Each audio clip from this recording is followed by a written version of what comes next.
अस्सलाम वालेकुम दोस्तों। अच्छा ही करंट अनाउंसमेंट्स आहिनि जेके तमामु घणियूं इंपॉर्टेंट आहिनि। कंहिं बि टेस्ट जे हवाले सां सिंध गवर्नमेंट ट्रांसजेंडर्स लाइ जॉब कोटा जेको आहे त अनाउंस कई आहे ऐं शायदि पाकिस्तान में पहिरियों सूबो आहे जंहिं ट्रांसजेंडर्स जे लाइ जॉब कोटा अलॻि सां रखी आहे। हालांकि नंबर तमामु थोरो आहे पर उन्हनि बावजूदि हिननि हिकिड़ो स्टार्ट वरितो आहे ऐं उनजी जेका टोटल परसेंटेज आहे उहा आहे 0.5% जॉब कोटा। ठीकु आहे, यानी इहो सुवालु अची सघे थो त पाकिस्तान जे कहिड़े प्रोविंस करंटली ट्रांसजेंडर्स जे लाइ कोटा रखी आहे ऐं उनजो जेको नंबर आहे उहो 0.5% आहे। हाणे जेको पार्लियामेंट्री अफेयर सिंध असेंबली जो जेको मिनिस्टर आहे उन इहो चयो आहे त हालांकि 0.5 नंबर तमामु परसेंट थोरी आहे पर इहा हिकु अञा स्टार्ट आहे। ठीकु आहे, सो हिकु इहा पॉइंट हुई ऐं उनखां पोइ नंबर 2 ते हुयो खिज़र मौज़म।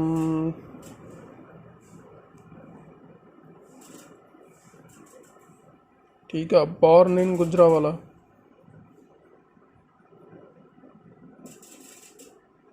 गुजरावाला पंजाब। ठीक है, will get highest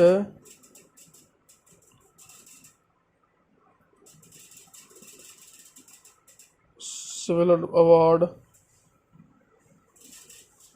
of United States of America. ठीक है, खिज़र मौज़म जो पाकिस्तानी बॉर्न गुजरावाला में जाओ आहे वो अमेरिका जो हाईएस्ट सिविल अवार्ड माणींदो ऑन 7 जुलाई 2022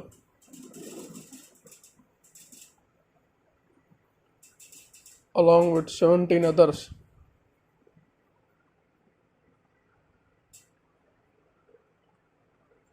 ठीक है, खिज़र मौज़म जो गुजरावाला में ॼमियो जो अमेरिका जो जंहिंखे 7 जुलाई ते हाईएस्ट सिविल अवार्ड ॾिनो वेंदो उहो 17 ॼणनि सां अलॻि। ठीकु आहे, हाणे हुन अवार्ड जो जेको नालो आहे उहो तमामु इम्पोर्टेंट आहे, उहो तव्हां यादि कजो। हुन अवार्ड जो नालो आहे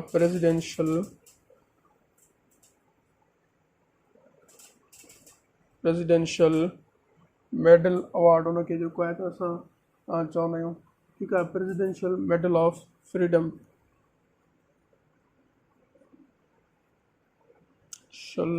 मेडल ऑफ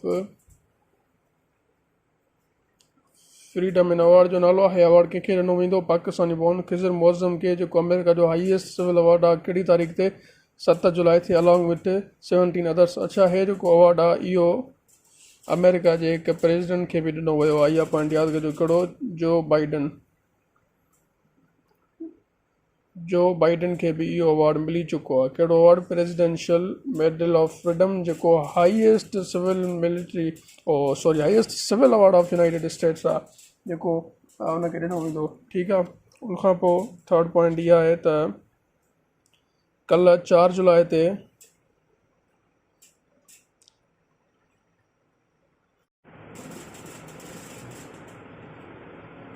नेटो मीटिंग थी।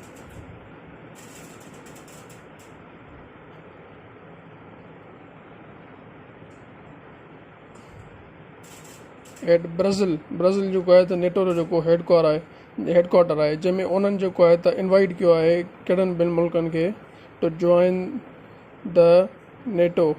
ठीकु आहे, हाणे उहे ॿ मुल्क तव्हांखे यादि करणा पवंदा। हिकिड़ो आहे फिनलैंड, ॿियो आहे स्वीडन। ही ॿई जेके आहिनि स्कैंडिनेवियन स्टेट्स आहिनि जेके मां तव्हांखे पहिरियां ॿुधायूं। ठीकु आहे, ऐं फिनलैंड जो जेको बॉर्डर आहे उहो जेको आहे त हिन सां रशिया सां मिले बि थो। ऐं हिकु पॉइंट ॿी एडिशनल तव्हांखे मां हिते ॿुधायां त यूक्रेन जेको आहे जंहिंजी वार पई हले रशिया सां, यूक्रेन बि नेटो जॉइन करणु चाहे पियो पर छो जो यूक्रेन जो बॉर्डर बि हुन सां लॻे पियो रशिया सां, त उनजे करे रशिया मना कयो यूक्रेन खे तव्हां जॉइन न कयो, पर हुननि फोर्स कयो जंहिंजे करे वार स्टार्ट थी वई। ऐं रिसेंटली कल्ह 4 जुलाई ते नेटो जी हिकिड़ी मीटिंग थी ब्राज़ील में, जंहिं नेटो जेको आहे त इनवाइट कयो आहे फिनलैंड ऐं स्वीडन खे टू जॉइन मिलिट्री अलायंस। ठीकु आहे, नेटो मिलिट्री अलायंस आहे। NATO invite Finland and Sweden. ठीकु आहे, उनखां पोइ हिकु ॿी पॉइंट इहा आहे त State Bank of Pakistan SBP, State Bank of Pakistan receive in S B P जो फुल फॉर्म तव्हां यादि करे छॾिजो, इहो तमामु ज़रूरी आहे। State Bank of Pakistan receive $2.3 billion from which country, from China. ठीकु आहे। मुफ्ता इस्माइल जेको फाइनेंशियल मिनिस्टर आहे उन इहो अनाउंस कयो हुयो त रिसेंटली असांखे ये चाइना जेको आहे जल्द कुझु ॾींहंनि में पैकेज ॾींदो एज़ अ लोन, जंहिंजे करे स्टेट बैंक ऑफ पाकिस्तान में हिकिड़ी स्टेबिलिटी नज़र आई आहे। ठीकु आहे। छो जो ॿाहिरां जॾहिं बि डॉलर्स या रक़म स्टेट बैंक ऑफ पाकिस्तान में ईंदी आहे न, त जेका इकोनॉमी आहे न उन में थोरी स्टेबिलिटी ईंदी आहे, छो जो अमाउंट तमामु घणो आहे। हाणे चाइना जेको आहे त स्टेट बैंक ऑफ पाकिस्तान खे 2.3 बिलियन लोन ॾिनो आहे। हाणे हिन में तव्हां हे कंट्री यादि कजो ऐं एस बी पी यानी स्टेट बैंक ऑफ पाकिस्तान इहो तव्हां यादि कजो। ठीकु आहे। उनखां पोइ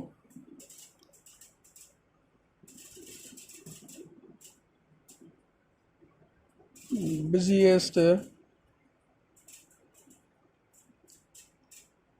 सी पोर्ट ऑफ पाकिस्तान जेका आहे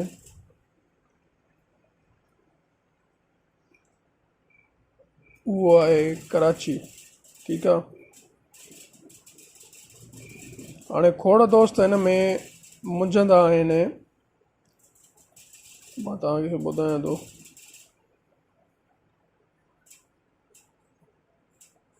ठीकु आहे। बिज़ीएस्ट सी पोर्ट ऑफ पाकिस्तान जेका उहा कराची आहे, गवादर पोर्ट न आहे। गवादर पोर्ट ते अञा कमु हले पियो, उहा चाइनीज़ जे हवाले आहे। ठीकु आहे। उन में जेको आहे त इम्पोर्ट ऐं एक्सपोर्ट जो कमु कयो वेंदो आहे। बाक़ी ट्रेड वग़ैरह जेका थींदी आहे उहा सॼी कराची एयरपोर्ट ते थींदी आहे, जेका पाकिस्तान जी बिज़ीएस्ट एयरपोर्ट आहे।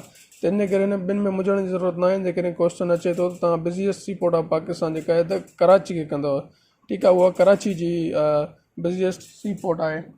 उनखां पोइ हाणे पाण स्पोर्ट्स जे सेक्शन में शिफ्ट थियूं था। ठीकु आहे। स्पोर्ट्स में तव्हां हिकिड़ो नालो अक्सर करे ॿुधो ई हूंदो। ठीकु आहे। विम्बलडन।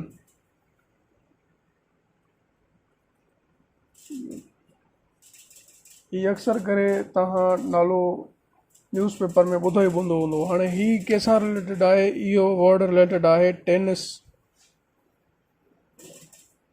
टूर्नामेंट। ठीकु आहे। हीअ टेनिस टूर्नामेंट आहे जेका एन्युअली माना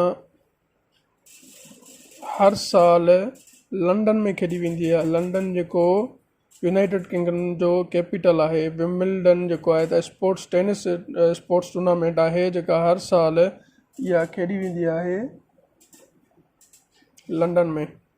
ठीकु आहे। उनखां पोइ असां वटि स्पोर्ट्स में जेका आहे त ॿी बि पॉइंट आहे पोलो गेम्स जेके थींदियूं आहिनि। Polo games 2022 reference to Pakistan यानी Pakistan polo games 2022 won by Chitral.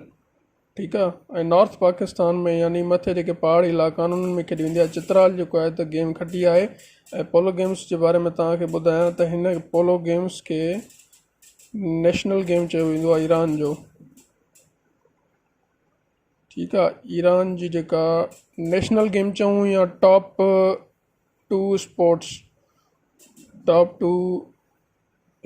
जेके आहिनि ईरान जूं। ठीकु आहे। Polo games 2022 win by Chitral. ऐं उन में जेको आहे त पोलो गेम्स जेको आहे त नेशनल गेम आहे टॉप टू स्पोर्ट्स ईरान जो। ठीकु आहे। नेशनल गेम बि चई सघूं था या टॉप टू जेके हुजनि। उनखां पोइ हीअ ओरिजिनेट किथां थी? हीअ बेसिकली पोलो गेम्स ओरिजिनेट थी इंडिया मां। ठीकु आहे। उनखां पोइ सभु खे ख़बर आहे त फीफा वर्ल्ड कप स्टार्ट थियण वारो आहे ऐं उन जे बारे में मां काफ़ी पॉइंट्स पढ़ायूं बि आहिनि, पर हिकु पॉइंट न पढ़ी आहे त फीफा 2022 में टोटल जेको मैचिस आहिनि उहे केतिरियूं खेॾियूं वेंदियूं। ठीकु आहे। टोटल जेके नंबर ऑफ मैचिस आहिनि उहे आहिनि 64 खेॾियूं वेंदियूं कतार में। ठीकु आहे। मां तव्हांखे इहो बि ॿुधायो हो त उन में जेको बॉल इस्तेमालु थींदो उहो पाकिस्तानी हूंदो। सियालकोट में उहो यानी ठहंदो आहे, उहो यूज़ थींदो। उनखां पोइ जेको आहे त 2026 जेको आहे फीफा वर्ल्ड कप उहो बि नॉर्थ अमेरिका में यानी कैनेडा, मैक्सिको, यूनाइटेड स्टेट्स में थींदो। इन सां रिलेटेड जेके पॉइंटियूं मां तव्हांखे ॿुधाए चुकियो आहियां पहिरियां, हीअ एडिशनल पॉइंट जेका आहे उहा आहे 64 मैचिस टोटल जेको आहे फीफा वर्ल्ड कप 2022 में थींदियूं। ठीकु आहे। उनखां पोइ मिस मार्वल हिकु फिल्म सीरीज़ आहे, मिस मार्वल, ठीकु आहे। हीअ यूनाइटेड स्टेट्स अमेरिका बेस्ड जेका आहे त फिल्म सीरीज़ आहे, सुपर हीरो ते बेस्ड आहे, जंहिंमें जेको किरदारु कयो आहे, मेन लीडिंग रोल कयो आहे, उहो आहे ईमान वेलानी, ठीकु आहे। हीअ पाकिस्तानी बॉर्न आहे,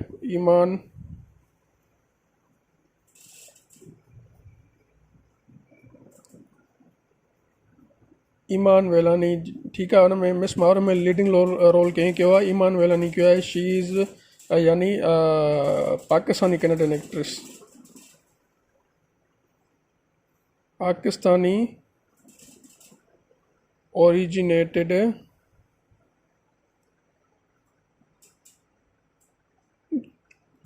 कैनेडियन